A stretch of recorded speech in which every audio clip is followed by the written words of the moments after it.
336G Tekstilkent Arnavutköy aracı insanları otobanın kenarında indiriyor. Arnavutköy yolları açık olmasına rağmen insanları otobanda indiriyorlar. Hastanenin yanına indiremez misin arka tarafta? He? İnsanları mağdur ediyorlar şimdi.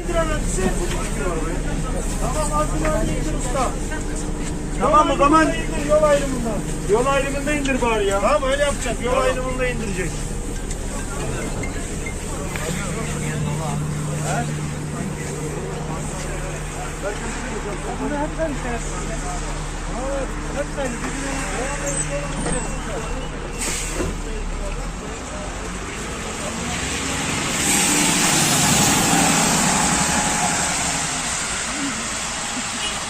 İnsanlar otobanın kenarında indirildi.